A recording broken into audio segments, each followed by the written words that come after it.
Hi, this is Eddie Deason. You're listening to Breaking the Fourth Wall. I was Mandark in Dexter's laboratory. Ha ha ha ha ha ha ha ha ha.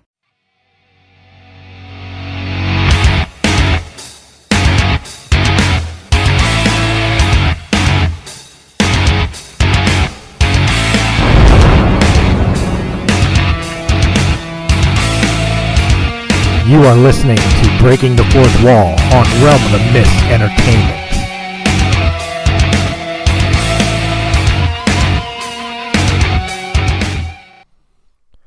Hey, what is up, guys? Chris Stolle back. Welcome back to Season 3 of Breaking the Fourth Wall. It's been a while. I took a month off to be able to handle some things within Realm of the Mist Entertainment. Brought you some new shows, brought you some new content. Still trying to get the Sounds Dicey tabletop gaming back up, but that's all right. We're not here to talk about the things that couldn't happen. We're going to talk about the things that are happening. And today, I am proud to say that with the beginning of Season 3, I'm sitting down with model and actress Dawn. I'm going to attempt this. I may butcher it on you, and I apologize for this. Moultroup? Am I correct on that? Yes, that is correct. Yeah, see... Sometimes I get lucky. And Dawn is the first interview for Breaking the Fourth Wall Season 3. Dawn, welcome to the show. Thank you very much for joining us tonight. Well, joining me. Us as my voices in my head.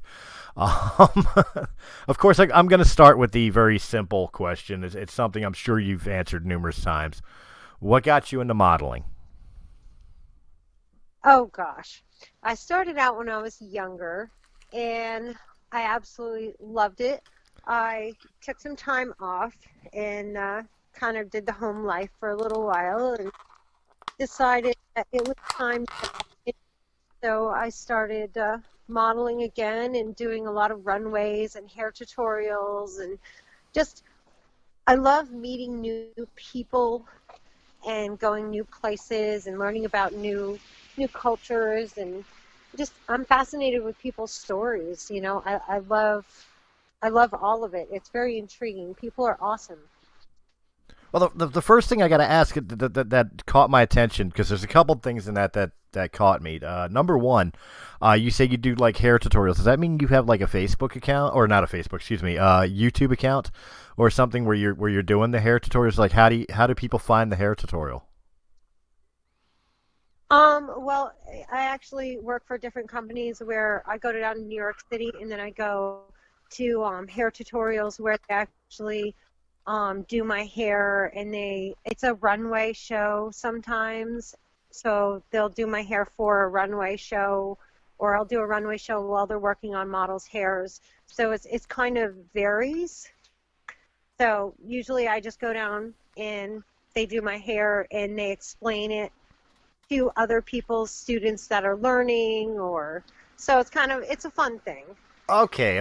I was misunderstanding. I thought you were like on camera teaching people how to do their hair, like I guess you would for a runway or a photo shoot or something. That's where I misunderstood. I actually work for big companies, so. Okay. The other thing is you were saying that you love getting to know people, knowing their stories and everything. Have you ever thought of going into podcasting? You know, I meet so many people from all over the world. I have friends from, my gosh, I would say almost every country. I love making new friends. I ask them, I'm like, what is your life like where you live in your country? You know, can you send me pictures? Tell me a little history. I love to learn. I love learning about what it's different learning it from a book than it is firsthand from a person, because they can actually tell you their story, tell you what it's like. And I love it. I think it's fascinating. I want to travel to all these countries someday and see all these things that I've heard and learn about. I want to go shake their hand. That sounds absolutely awesome. I mean, part of the reason when Breaking the Fourth Wall was first created, it was actually basically a round table where I sat down with a bunch of other podcasters and we just talked about movies, basically, or bitched about them, if you wanted to put it that way. Until I met a mutual friend of ours, and he turned me on to doing interviews, and that fascinated me. Not just to talk to celebrities like yourself or like movie stars or whatever the case may be, but I was fascinated with the idea of sitting down and just getting to know people, whether it's an actor from Jaws or the girl down the street, because everybody's got a story, and I thought that was extremely fascinating, and that's why Breaking the Fourth Wall took the turn it took, and I couldn't be happier with it because of the fact I get to sit down with people like you and get to learn your life experiences. Like, how hard was it growing up? You said you started at a real young age being a model. Did that eat into some of your, I don't want to say social life, but I guess childhood time, like when other people wanted to go out and ride bikes and fly kites, you were, setting up for photo shoots or doing runways or whatever. How did it affect your upbringing? I guess that's the question I'm looking for. I would say I still did it all. I still rode my bike. I still, helped my grandfather with the maple syrup and still modeled and still had my friends, and I made a lot more new friends. So I don't think it sorry at all. How were your friends growing up with the modeling? Were they very supportive, or were they pretty much like my friends would have been and probably teased the hell out of me for it? I think everyone has been supportive, and I mean, my friends from when I was little are still my friends now to this day, and they're still supportive of me. That's awesome. Now also you've done acting. You're an actress. Stage, film, TV. Well, I've done TV, I've done film. I haven't really done too much stage. I did some stage when I was younger. I wasn't really into that part too much. I love the action of the movies. I think is my favorite. Not so much the dialogue, but but like the stunt work and all. I guess is what's more appealing. Yeah, kind of. Okay. I mean, I love everything. I mean, I love all of it. Everybody works so hard with the cameras and the crews and the food. I mean, I love talking to everybody on the set.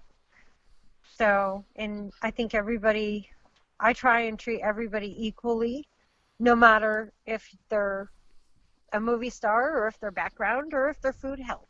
I mean, they're all there working hard and doing the same thing.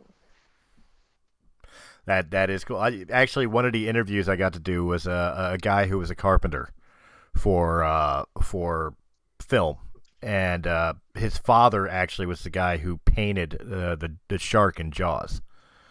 And what I loved about interviewing him was the fact that he was like one of my coworkers. There was no fact that he works in Hollywood in any way, shape, or form in him. He was just, the angles of this and the cutting of that and the hours on this and, like, just very down to earth. That guy next door, that it seemed like a guy you would just sit down and have a beer with by a bonfire. And I find that fascinating, like you said, you took time off from modeling to give an example here. You took some time off to do the at home thing. So you're married with children? I'm not married. I have some children. Okay. Right now, I'm kind of took some time off. I had taken some time off to work on my book, so I'm kind of still writing and getting back into the swing of things with doing some modeling. Ah, well, with the book, you got my curiosity. Obviously, spoiler free. I don't want anything spoiled. But what are you writing? It's the easiest way to ask it. What are you writing? Well, I'm writing a book. It's called Magnetism, and it's about a girl who is born with two souls but only one physical form.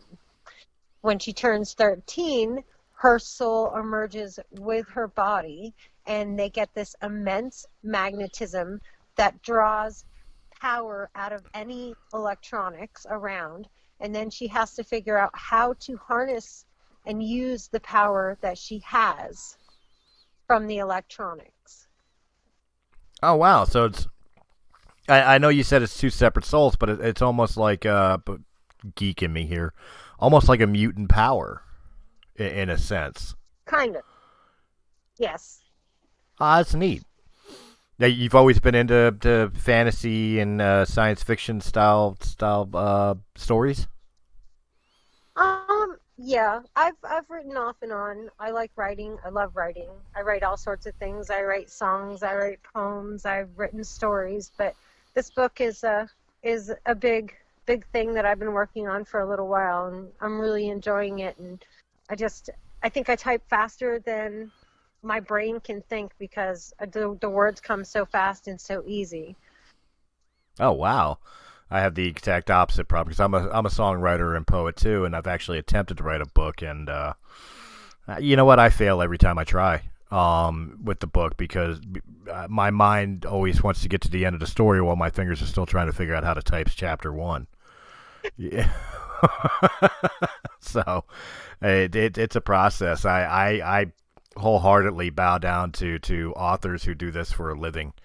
Yeah. Love it. Oh, Do you sorry, go ahead. CD? Do I have songs on CD? Yes. Yes, actually. And actually, on our Anchor channel, I just released my old demo, re-released it for free for people from my last band from 12 years ago. But shh, don't tell nobody. You know. So, excuse me, on Realm of the Mist's Anchor channel, which you could also hear on Apple iTunes and Spotify and Pandora and the like. You could actually hear my old demo from my band Disillusion Purity. So those were songs I've written and performed back in Colorado back in 2007. So back when I was a lot skinnier. Wow, I'll have to check. Yeah, I love writing music. I think it's great. It's fun. I have a few songs that I had put to CD. One I had done in the Grand Ole Opry, so that was nice. So they're more personal, but you're a country person. Well, actually, I'm a mix. Okay. I like oldies. I like country. I like pop. I like rock. I like hip hop. Like a little bit of everything. Yeah, I do. Like Donnie and Marie. I'm a little bit country. I'm a little bit rock and roll. I get it. Actually, I'm working on a new album now. Steve's been hounding me on it. When are you going to be done? When are you going to be done? I don't know. I'm still working on it. But I'm actually writing a solo album that I intend to release by the end of the year, called Forgotten. It's another reason why I took that month off to, work behind the scenes. So,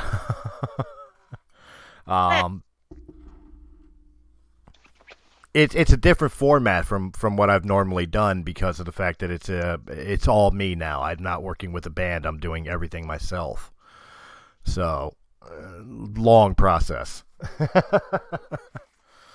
Now you released on CD. Was it a home release or was it or were you in studio and did the whole process? Actually, it was. I had them recorded from other singers. I didn't actually sing them myself, although I do love to sing. Oh, now see, you're gonna make me want to make you sing one.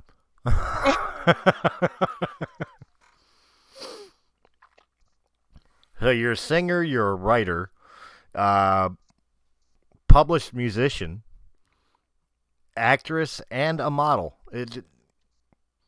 You're making this interview way too easy here. I guess one of the easiest questions I can now ask is there anything left that you would even want to do? It seems like you've done it all. Well, I still love doing all of it. I enjoy everything. So I juggle it all together, and I have a great time, and I enjoy doing it, and I would like to excel and go beyond what I've done and get higher up in the ladder. Oh, absolutely. And speaking of, I mean, that's a great segue into something here. You're working with a project now that you were just telling me about before we started recording, and that project was to a campaign for the International Runway Model Search. Am I correct? Yes. International modeling competition. Okay, why don't you tell us a little bit about that, and so the listeners can know. And before you do, I will let them know that I promise that a link will be in the description down below, whether you're listening to us on the audio format or if you're on YouTube. Go ahead and click that link, and it'll take you to what she's about to describe here. So, all right? Okay. On my page, if you go to Dawn Moultroup, DWNMOULTROUP, I actually post daily the International Modeling Competition, and if you click on the bold black letters, it'll bring you into the website for the modeling agency, and if you click like and follow them, then scroll down and vote for me on my page, which I have a banner up, and they go by points for comments and likes and shares, and people can share and comment as much as they want, and the more comments and shares, the more points that I get, and the winner gets 4 pages in Shimmer magazine and a billboard in Las Vegas, Nevada. That's awesome. Does it tell you, or do you know what the billboard or the spread would be for? Well, the billboard is a picture of me with my name and the modeling agency below it. Oh, okay. Okay, so it's for a modeling agency that I guess you would be advertising. Yes, and I am also working with this company doing an international runway show, and that's also another competition through the same company in August in Las Vegas. Oh, wow. That seems like a travel too. Cause if I read correctly, you're basically born and raised in Vermont, so you do Yes. a lot of traveling to Vegas for your modeling and working with this agency. I do a lot of travel. Actually, this is the first time I've worked with this agency. I worked with multiple different agencies, and I travel a lot to New York City for modeling. I've traveled to Washington, D.C. I go pretty much wherever the work is. I love to travel. I love new places. I love to meet new people. So I have fun wherever I go. Well, see, I'm loving hearing you say that because of the fact that I know, and I'll be the first one to admit I'm a little ignorant when it comes to the modeling world. You know, I know what I like to see, but as far as like the inner workings of modeling and modeling agencies and stuff, I only know what you read in the tabloids and what you hear on trash reality TV. So I'm refreshed to hear somebody who's positive instead of hearing about the negatives you hear in the industry. And I guess the question that's lying in there is it more common that people within the modeling industry are more like you and less like the stereotypes that you hear all the time? I guess it depends on what company you're working for.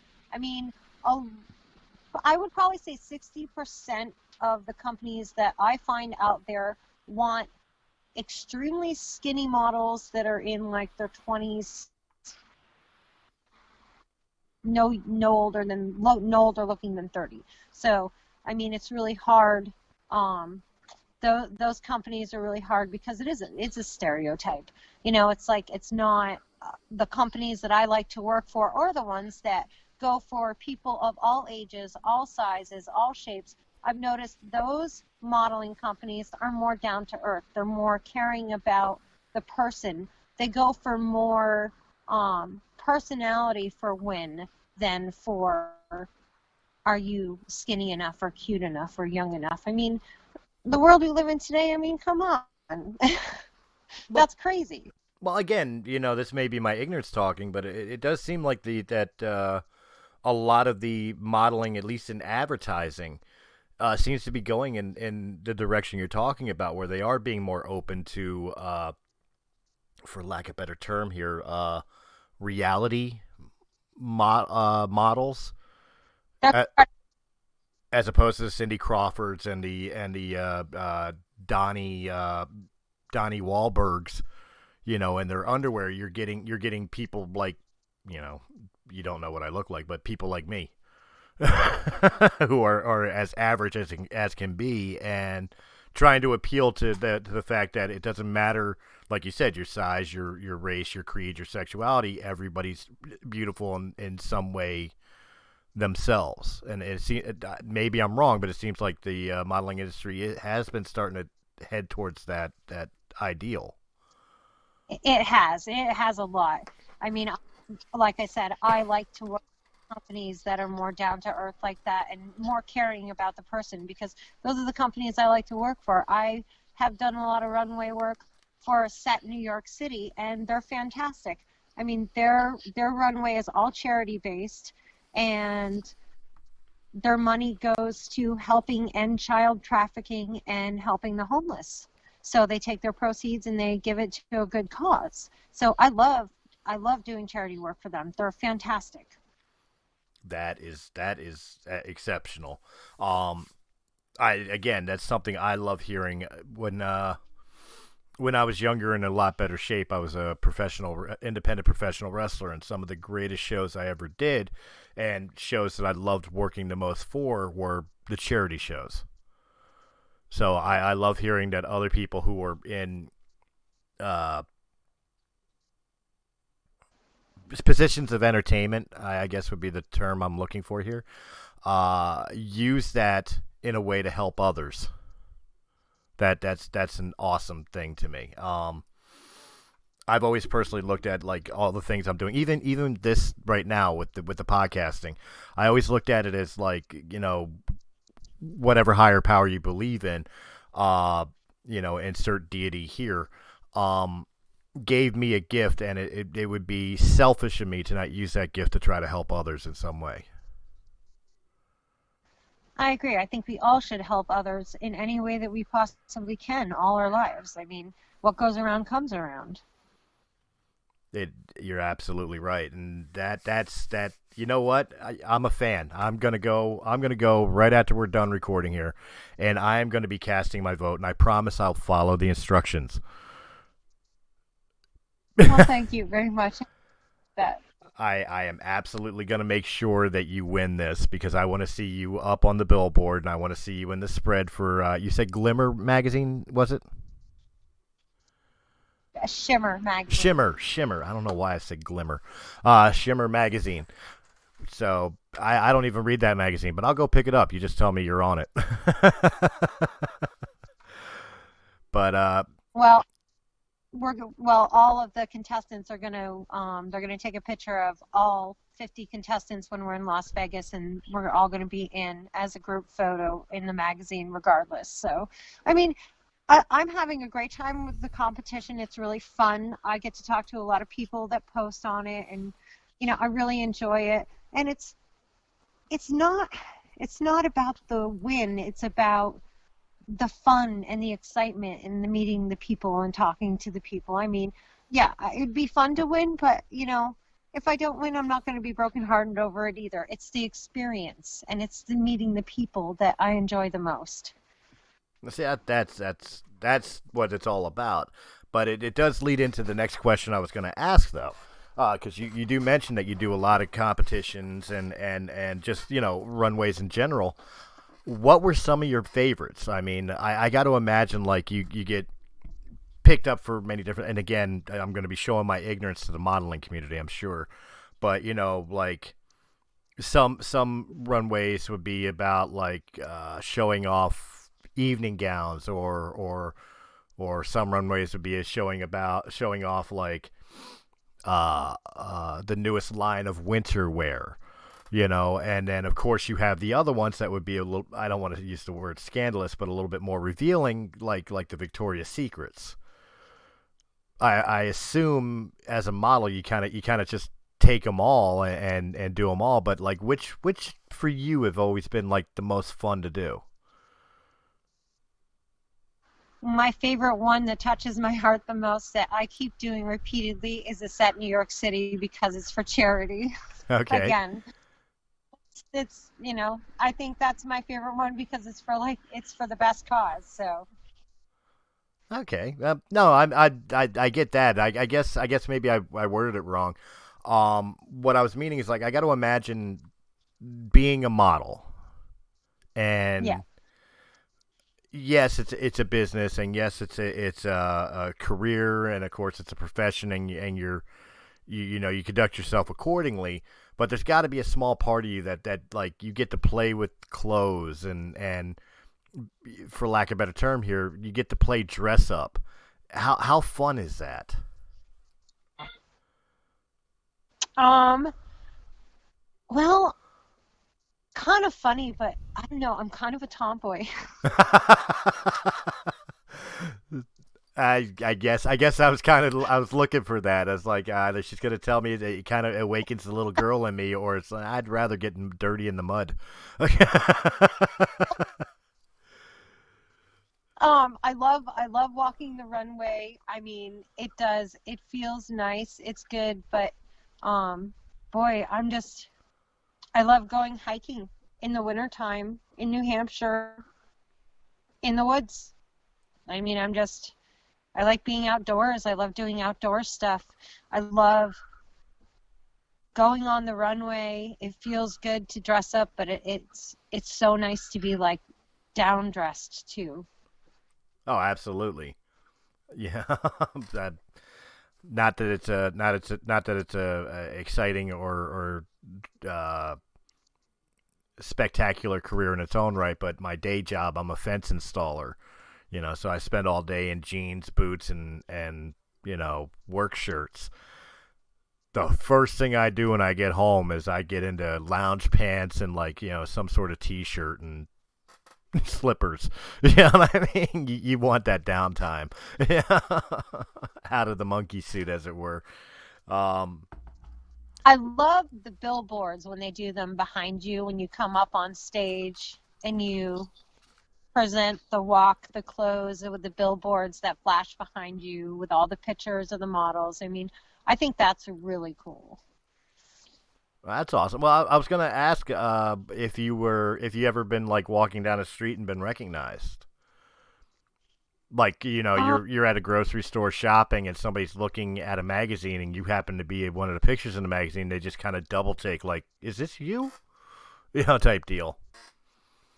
I get people off and on that look at me and they're like, "You look familiar." I mean, that happens to me quite often, but they don't know from where.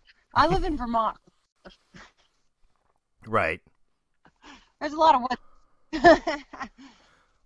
That's fair enough. And of course, now the final question. I spent a lot of time on your career and your aspirations, but what does Dawn do during her downtime? Like besides writing the book, obviously, and spending time with your family. What does Dawn do to unwind? I like to draw. I draw people's faces, Oh, see another one there. She's an artist.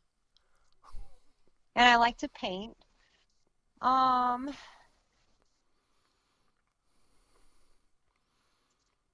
Seems to me you're just an Hiking. extremely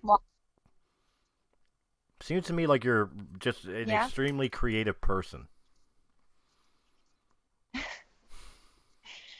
Thanks. I like to do many different things. I think it helps your brain grow. It helps you learn. I like to play the piano. Um, I'd love to learn how to play the guitar. I have a guitar and I play it terribly, but I wish I knew how to play. If it helps, I'm trying to teach myself harmonica, and I've been trying to do it for the past 5 years. I think I don't have the talent for it. I want to just blow. It sounds great. That's it, yeah. I want to write a song with harmonica that I play it on, and I swear I can't even do Yankee Doodle Dandy. It's horrible. Oh, man. Well, Dawn, this is the part of the show where not only Yeah, do harmonicas are so hard to me. it is because you have your normal whole notes when you blow out, but then you get your sharps and your flats from sucking back in. The Yeah. same hole has like 2 to 3 different tones, and it just depends on how you blow or inhale in through the. I was trying to choose my words there. You know, how you blow or inhale into the harmonica, and of course, like like I guess the way you roll your tongue with it too. It's like it's. I'm making it sound so much worse than it should. But and it's such a weird thing to try to master. It really is. I can't, hands down, like people like John Popper from the Blues Travelers. 100% props, man. I don't know how you do it. But I promise you, like if I can figure out Yankee Doodle Dandy on the harmonica, trust me, you'll be playing Eddie Van Halen solos before I get the harmonica down. I can. That's easier. Don, this is the part of the show where I thank you, obviously, as a guest. Without a doubt, I had a blast talking with you. Very knowledgeable. And again, guys, in the description down below, make sure you click that link. Go check out everything she described about the international contest. Make sure you're liking, sharing, commenting. Help Dawn out. Let's get her on that billboard. But also, Dawn, the thing I ask is if fans wanted to contact you, or not, and I don't mean like personal information, but like social medias, websites, stuff like that, where fans could find you if they wanted to get in contact with you. Dawn Moultroup on Facebook, and I have all my links to my Instagram and my LinkedIn and my WhatsApp, and it's really simple. They're all Dawn Moultroup. It's so much simpler when everything could be the same one, right? Realm of the Mist, it's Realm of the Mist everywhere. Just look up Realm of the Mist. But like my personal accounts, that's why I don't usually promote my personal social medias, because they're all different. Because for some reason, like I must have like a common name or something that. On Facebook, I can be Christopher Michael Stolle, but I can't be at Chris Stolle on Twitter for some reason, because it's already in use. So I got to be Chris Stolle 77, but I can't be that on Instagram. Like, it's annoying. You're lucky. Yes. Well, thank you again so much. I've had an absolute blast, and of course, as I tell all my guests, you are absolutely welcome back. Like, I want you. In fact, I'll put it in that right now. I want you back on when you win this thing. Sounds good. I'd love to come back on. I had a great time talking with you, and I appreciate you inviting me on your show. Oh, absolutely.